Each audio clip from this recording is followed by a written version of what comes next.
Hello বন্ধুরা, আসসালামু আলাইকুম। কেমন আছেন বন্ধুরা? স্বাগতম আপনাদের আজকের ভিডিওতে। তো বন্ধুরা, এটা দেখেন, এটা একটা প্লেনিয়াম বক্স। এটা হচ্ছে মেশিনের প্লেনিয়াম বক্স, ঠিক আছে? মেশিনের প্লেনিয়াম বক্স। তো এটার মধ্যে হচ্ছে কিভাবে আমরা রেডি করতেছি।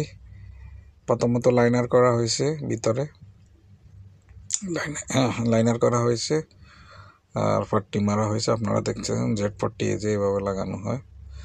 এটা আমি আগেও আপনাদের দেখিয়েছি। এটা এটা অবশ্য ডিমান্ড অনুযায়ী, সব প্রজেক্টে হয় না। এখানে ডিমান্ড অনুযায়ী অনেক জায়গায় আবার গ্লো দিয়ে চিপকানো হয়, অনেক জায়গায় আবার কাপড় পোস্টারও মারা হয়, যেরকম প্রজেক্টের ডিমান্ড থাকে আর কি, ওই রকম।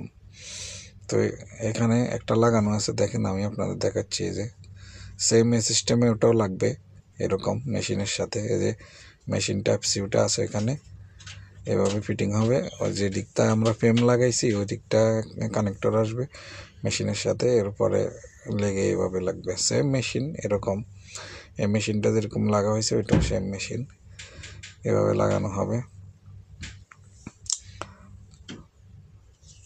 তো অ্যাকচুয়ালি পিআই ডার্টিংয়ে হচ্ছে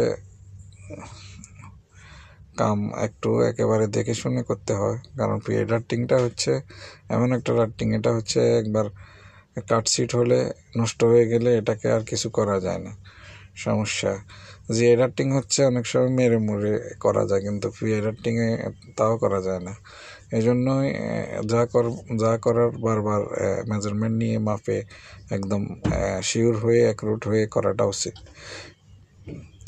তো আমাদের এটা করিডোর এরিয়া, দেখেন করিডোরে দুই ধরনের ডার্টিং আছে, পিআইও আছে, জিআইও আছে। জিআইটা হচ্ছে ইনসুলেশন পোস্টার সহ, সেটা ইএডিট ডাক যেগুলা হচ্ছে একজসের, সেগুলা করা, কাভার পোস্টার করা। তো খোদা হাফেজ, বাই বাই।